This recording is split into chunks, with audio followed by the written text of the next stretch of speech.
School is back, and so is the JCPenney Mystery Sale. How much will you save? Hurry in store for a coupon giveaway while they last. You could peel and reveal an extra 30, 40, or even 50% off store-wide. Sale ends Sunday. Extended store hours Friday and Saturday. Shopping is back, and the savings are too. JCPenney. Coupon valid on select styles through 8/7. Exclusions apply. Giveaway in-store only. Must be 18 years or older. See store or jcp.com for details.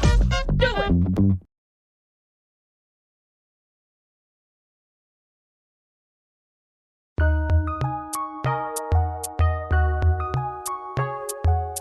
Welcome to the Fantasy NBA Today podcast.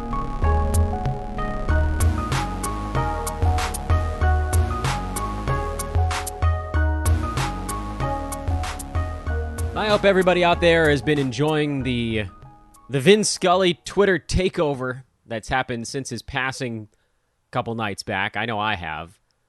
And I think what I have to do, I don't know how I'm going to pull it off, but for about 2 years now, by the way, this is Fantasy NBA Today. I'm Dan Vespers. Thanks as always for tuning in, everybody. For about 2 years now, I've been claiming that I'm going to start a Dodgers show. I've been a Dodgers fan since I was about 4, probably earlier, but I don't remember the other stuff. My parents' house, my father passed away a few years back. My mother's house, she's still... I don't know if this is what all moms do or if mine's just a little bit of a leveled up pack rat. There's a bucket in the closet of my old bedroom from when I was a kid. It's almost like a garbage can. It looks like a garbage can, but I think it's got some sports logos on it. I have no idea where we came up with that thing. But it still has like 5 or 6 Dodgers mini bats from the late 80s. I have no idea why they're still in there. I mean, mini bats are wonderful. They've pretty much stopped giving them out because the kids just beat the snot out of each other, and it's really not great for parents.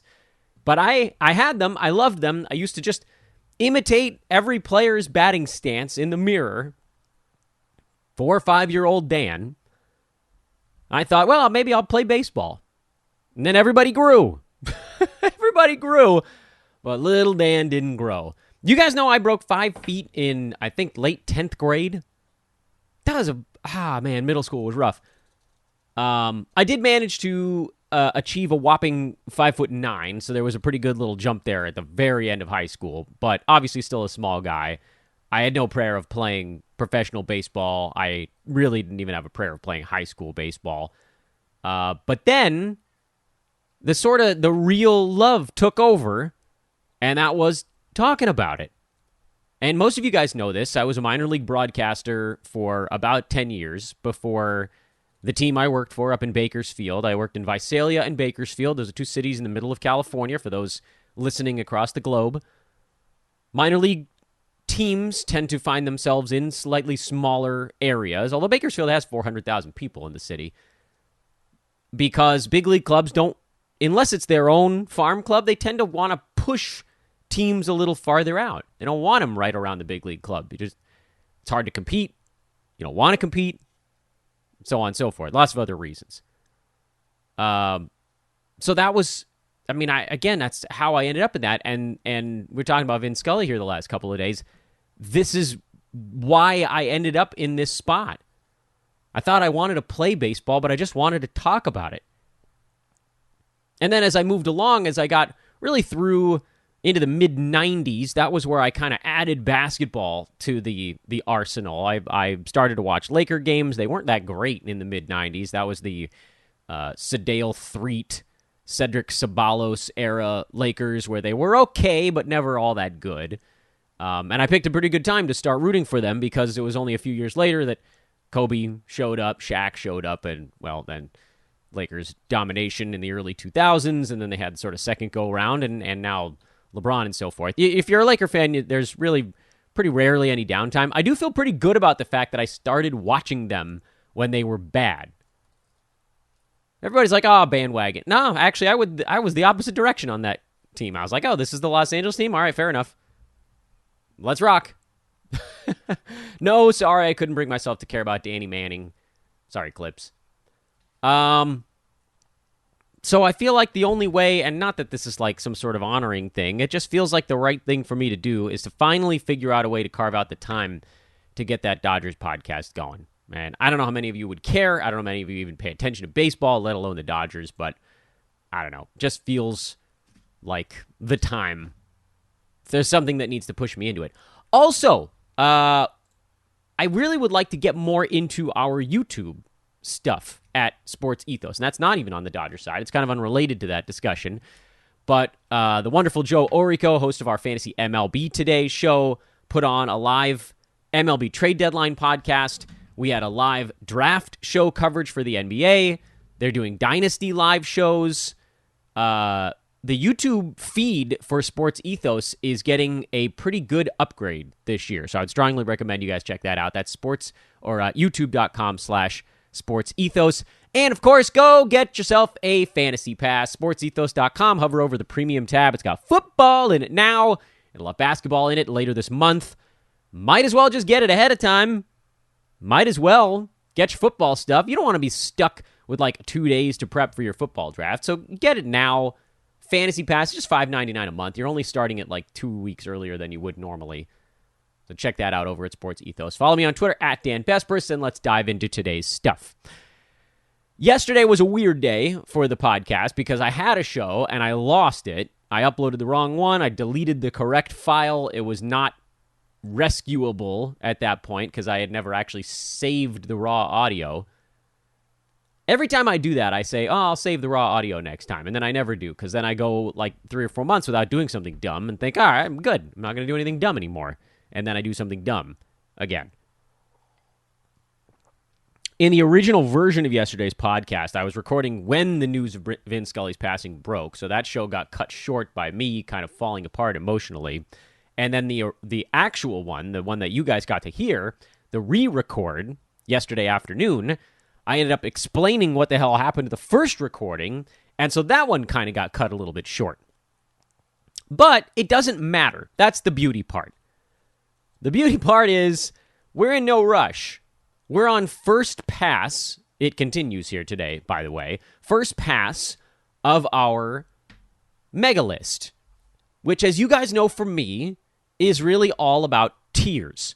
But the way that we get to those tiers, TIERS, just in case you guys were curious what tiers I'm talking about here, not the ones I was shedding 2 days ago, the buckets.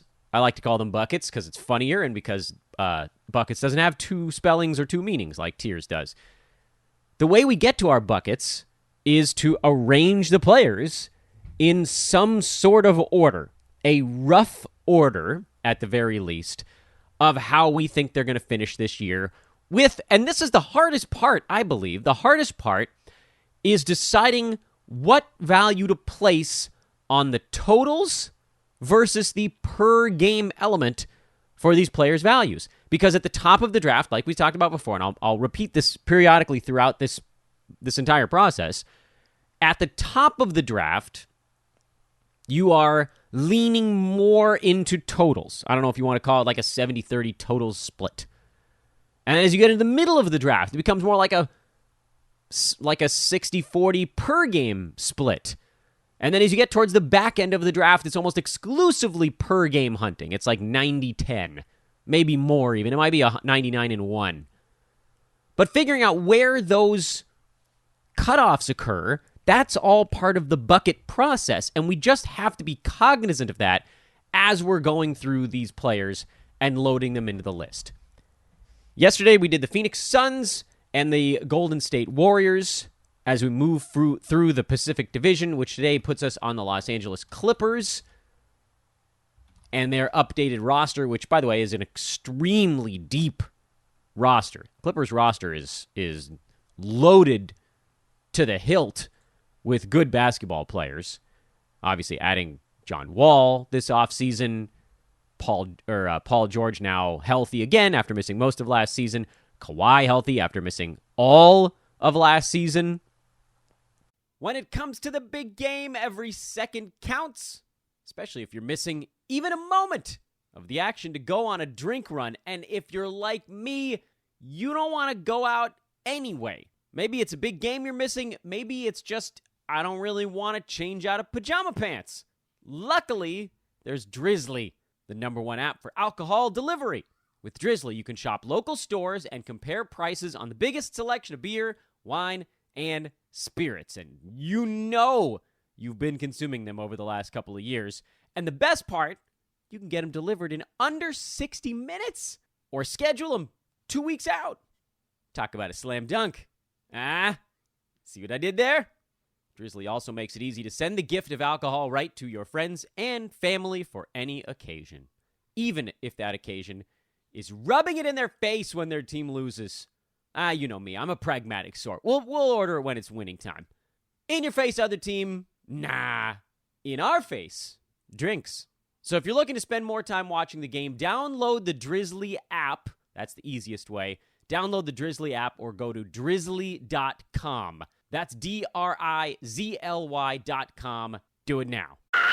School is back, and so is the JCPenney Mystery Sale. How much will you save? Hurry in store for a coupon giveaway while they last. You could peel and reveal an extra 30, 40, or even 50% off store-wide. Sale ends Sunday. Extended store hours Friday and Saturday. Shopping is back, and the savings are too. JCPenney. Coupon valid on select styles through 8/7. Exclusions apply. Giveaway in-store only. Must be 18 years or older. See store or jcp.com for details.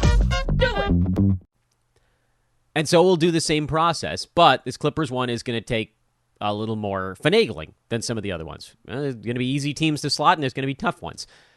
Last year, at the end of the season, players that finished the year with the Clips, they had, and you're splitting hairs a tiny bit here, but they had 8 players that were ranked inside the top 150 on a per-game basis, although 4 of those 8 were dangling inside the top 150. Ivica Zubac was 135, Isaiah Hartenstein was 142, Marcus Morris was 148, Luke Kennard was 149.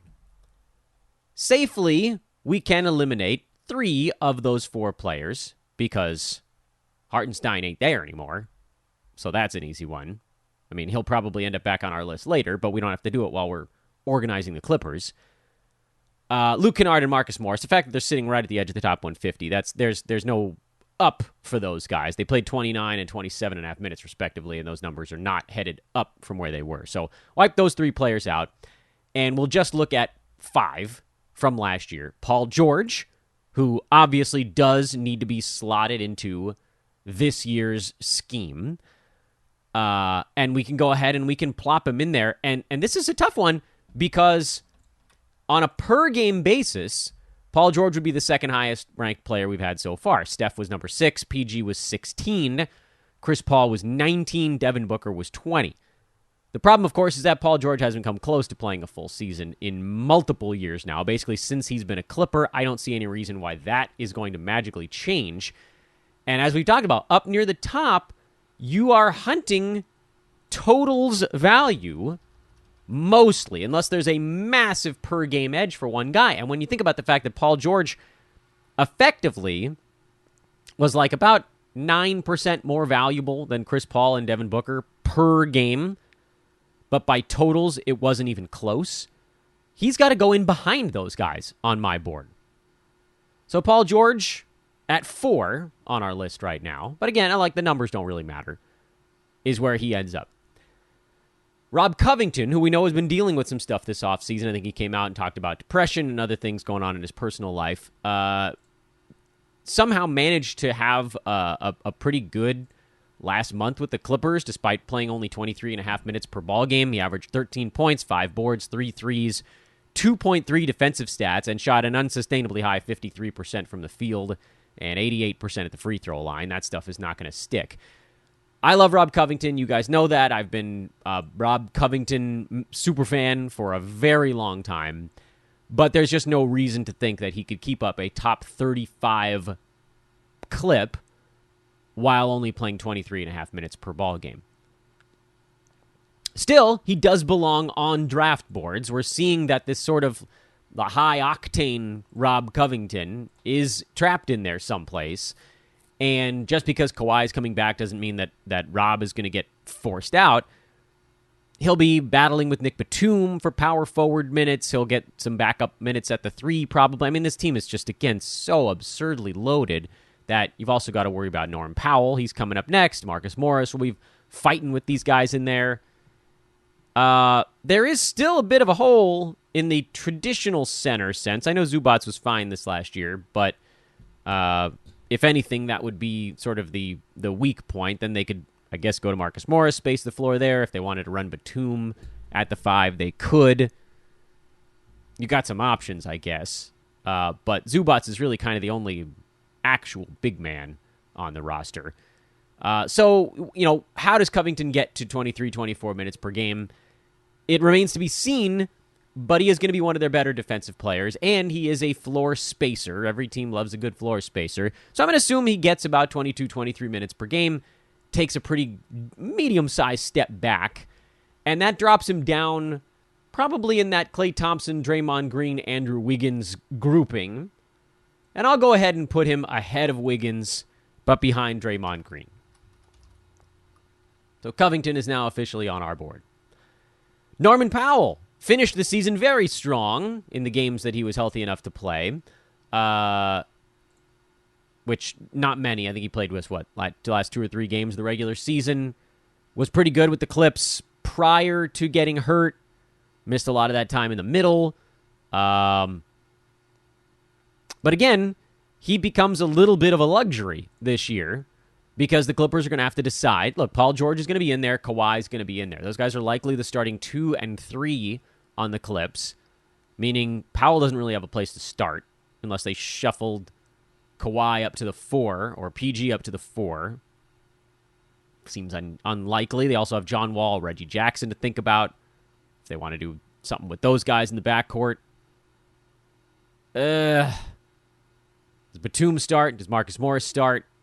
It's hard to see Norman Powell starting, and so then it's kind of hard to see Norman Powell getting usage, which is, unfortunately, that's what he needs for value because he doesn't do a ton of other stuff. He's a good percentages guy who can score efficiently, but he gets pushed down the pecking order by at least 1, maybe even 2 slots, depending on how much they expect out of John Wall.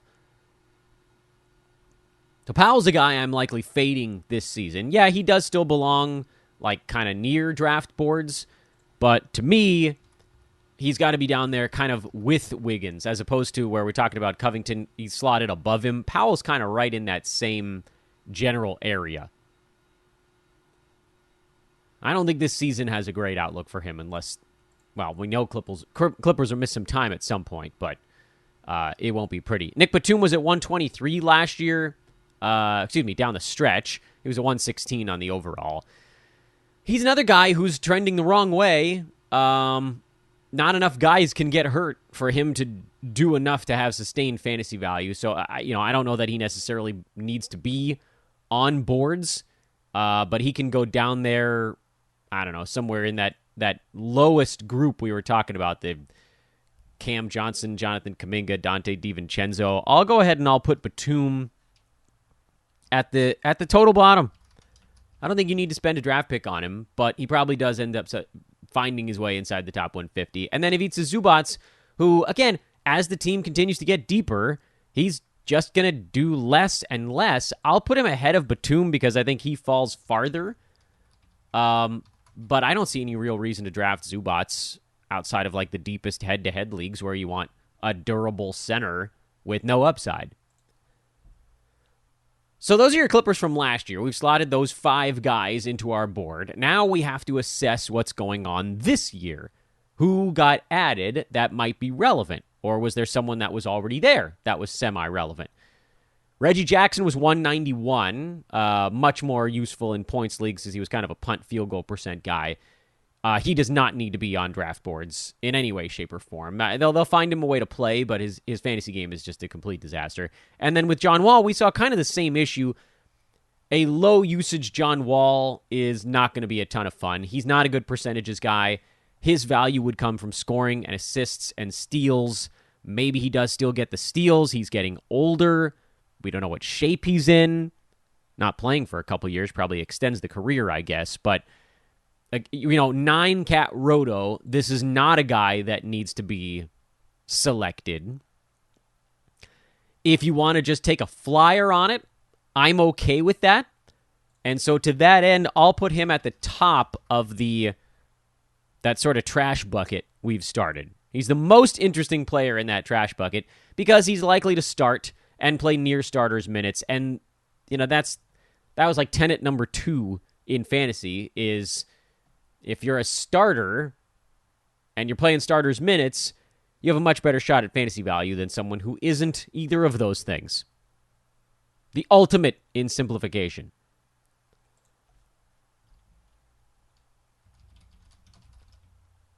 All right, so that's the Clippers. Moving along through the Pacific Division, I believe the Lakers would be next. Right? Yeah, they were just ahead of the Kings, a couple of games ahead of the Kings. I had to double-check myself on that because both those teams were deucing down their leg at the end of the year, or most of the year, actually. It was the Lakers, and this one will be an easier one. See, we get a hard one, we get an easy one. Isn't that nice? The world levels out for us. The Lakers had 4 players last year that were inside the top 150 per game, and only 2 of those 4 players are still on the Lakers. The 2 that are not, at least for now, Carmelo Anthony and, speaking of the Sacramento Kings, Malik Monk. So you don't have to worry about those guys as we work through the Lakers. You don't have to worry about Talen Horton-Tucker because his fantasy game is not very good. You don't have to worry about Russell Westbrook because his fantasy game is awful at this stage of his career. And then if you're looking at other guys that might take some kind of small step forward, Stanley Johnson, no. Austin Reeves, he probably will take a step forward, but not enough. So, bleh. Wenyen Gabriel, they like him, but, he was number 452 last year. So, yeah. Kendrick Nunn is a name I want to talk about in just a second. But the Lakers are obviously a two-man operation right now. And barring a trade, which still might happen, we've heard about Indiana, we've heard about the Spurs taking on some contracts, we've heard about Brooklyn being involved. It's LeBron and AD. It's LeBron and AD at this point. Now, remember, at the top, we're leaning a bit more into totals than we might otherwise. As we talked about sort of this fight for number 2, I did have LeBron and Steph in relatively tight company. It'll be hard, I think, to take LeBron knowing simply how old he is, which I know is a little bit dumb because he played 37 minutes a game last year and had just an unreal per-game production, but he did only play 56 games, and having to do that much takes the toll. There's going to have to be this trade-off with Bron where if they can get his minutes down to like 34, he probably plays an extra 10 ball games, and then that does help his totals value, but if his minutes come down by 10%, could he possibly stay in front of Steph on a per-game basis? If, again, their games totals at that point are somewhat close. That's why I give the slight edge to Steph there. I would slot LeBron in behind him. I have no qualms with this decision, simply because, again, that's the trade-off. If you want LeBron at number 4 per game, he's going to have to play 37 minutes a night, and it's not going to go great for his health. Dude's almost as old as I am. It's going to be the case forever. And as I've said before, I know what my neck and back feel like when I roll out of bed in the morning. A lot of that's because I'm chasing children half the day, but you get it. Anthony Davis is a little bit of a tougher one, although luckily right now we don't have that many other names in this particular part of the board. The question you ask yourself is, would you rather have AD or that Chris Paul, Devin Booker type duo, where in all likelihood, CP3, Booker, those guys probably play more games than AD, but on a per-game basis, there's actually now a pretty good size jump. Anthony Davis was worth about 30% more than Chris Paul and Booker this last year. And then when you're sort of comparing them to the average fantasy production, that's a big deal. That's a big deal over the course of the year. So AD only got to 41 games this last season, and yes, obviously that's a terrible number. That only got him to number 93 by totals. But we're not talking about that much more that he would have needed to do to get into the upper crust, whatever cutoff you want to put that, in overall value. Take a look at, say, Jimmy Butler, for instance, who was number 14 by averages, played in 57 ball games, and he was number 32.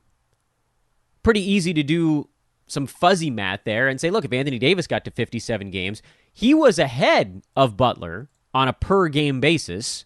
Again, there was a decent-sized gap there. So if you give AD 11 extra, I mean, if that's all it's 16 extra ball games, Anthony Davis missed half the year. If we even start talking about him in that Kevin Durant mold of like missing a third of the year, that's basically what Jimmy Butler did as well. And now you're talking about AD hovering in the mid-20s, mid to late 20s. If Anthony Davis gets to 60 games played this year, he probably has better totals value than Chris Paul and Devin Booker. And I think we have to take that shot. Because if something incredible happens and Anthony Davis gets to league average even number of games this year, then he's a first-round guy. Anthony Davis has to do a lot wrong to fall out of the first round. That's how viable his fantasy game is. This is, by the way, with his free throw shooting still sucking. He was quite bad, again, at the foul line.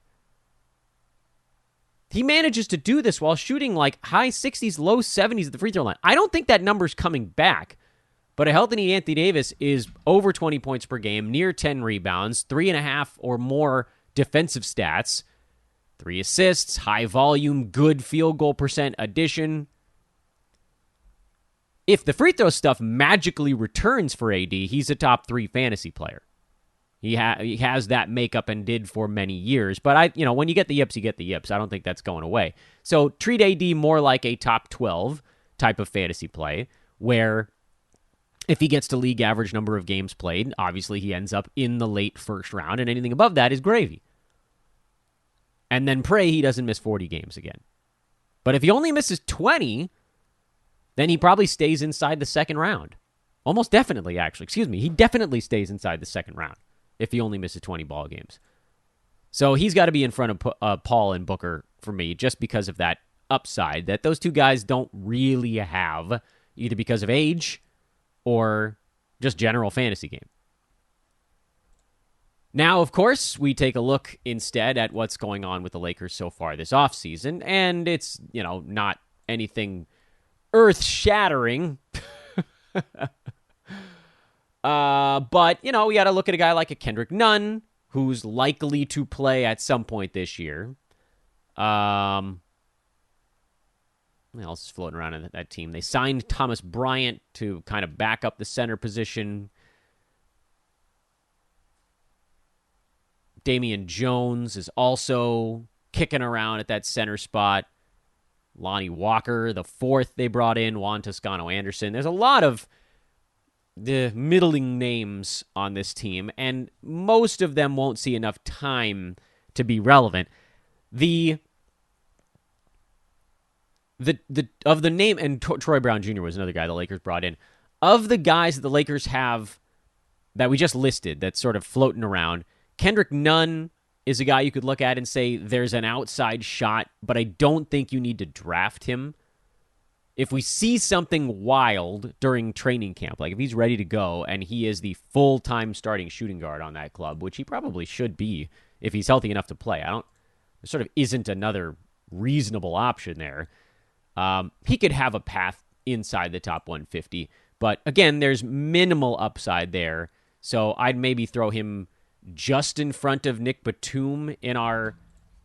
I feel bad calling it the trash bucket, but that is kind of what it is. That's sort of the dumpster bucket, and you're just hunting upside at that point. And then the centers the Lakers brought in, those are the other guys you'd look at and say, there is a shot if one of them sort of wins the battle. It's just hard to see Thomas Bryant and Damian Jones, either one of them kind of separating themselves from the other one to be the non-Anthony Davis center minutes. And by the way, not for nothing, the AD center minutes They're not good for a guy who's hurt all the time. I know everybody's like, Lakers' best lineup is with AD at center. That's probably true, but the Lakers' best lineup has Anthony Davis in it. And he won't last long with the centers. He needs to be roaming on defense. He needs to be not smashing up against guys that are, frankly, the size of Damian Jones. 250, that's too much. AD is 250. He needs to be playing against guys that are like 220, 230. Certainly no 260, 270s. What's Dwight Howard, 260 something? Yeah, that's not the game for AD. We know no extra weight on that poor soul. Those glass legs. No. That's the Laker fan just yelling. But again, that's also what they're going to do. They understand what's needed, which is AD upright. So, if we get word, and this is one of those things that you can't really do right now, if we get word that either Thomas Bryant or Damian Jones has just run away with the job, which feels a far-fetched end point. I think Bryant making a tiny bit more money? I don't remember it, but I feel like they're both on a minimum or something. If Thomas Bryant runs away with it, or if Damian Jones runs away with it, you could take a look at that. Bryant has a better path to fantasy value in like 22, 23 minutes a ball game. Damian Jones needs a little bit more because he's really exclusively would be rebounds and field goal percent. Bryant could hit a three-pointer. He's a better free throw shooter, stuff like that. But again, it's a stretch. It's a stretch. And so, go ahead and throw them behind Kendrick Nunn, but ahead of Nick Batum. They're down in the dumpster bin also. The reason they're even on the board is because if we get word during training camp that something's happening, I want them to already be on our list, and we can just grab them and move them around. Really, that's the only reason. All right, so what we're going to do now is, because now you've kind of gone through us here on two shows and how we slot guys into the list. We have 14 dudes that are kind of in the, I would consider drafting them, and then we have another like 10 that are in the trash bucket. Kind of like a cooking show, I'm going to do a few of these myself. You guys don't need to hear me go through every team and 2 by 2. We'll be here until 2025 at that point. So we're going to just put this in the oven now and let it cook. And then when we come back, tomorrow's show, Friday's weekend edition, hopefully we'll be, I'm biting off a lot here. I'm going to try to get through most of the Western Conference so you guys can kind of get an idea of what this list looks like as it's a bit more populated. And then maybe we do a few extra Eastern Conference teams for Friday's show. And hopefully we can get this first pass done early next week or middle next week at the absolute latest, because pass 2 is also a really complicated one. And that one's going to be a very tough pass to do via podcast, but I'm going to do my damn best. Have a great Thursday, everybody. This one went 30 minutes. I did 2 damn teams. Good Lord.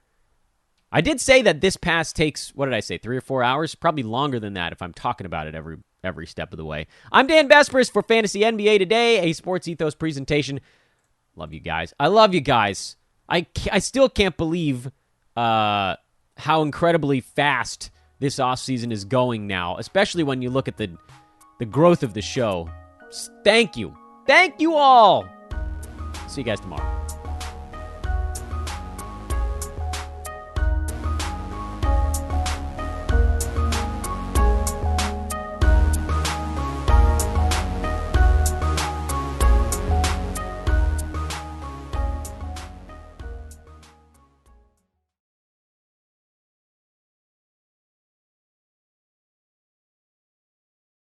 Searching for just the right job? Whether you're looking for full-time, part-time, or seasonal work, you can get started today. Amazon Jobs offer the whole package with great pay and flexible shifts that allow you to choose when and how much you work.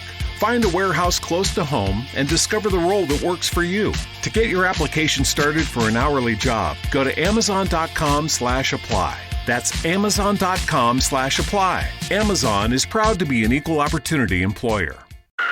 School is back, and so is the JCPenney Mystery Sale. How much will you save? Hurry in store for a coupon giveaway while they last. you could peel and reveal an extra 30, 40, or even 50% off store-wide. Sale ends Sunday. Extended store hours Friday and Saturday. Shopping is back, and the savings are too. JCPenney. Coupon valid on select styles through 8/7. Exclusions apply. Giveaway in-store only. Must be 18 years or older. See store or jcp.com for details. Do it!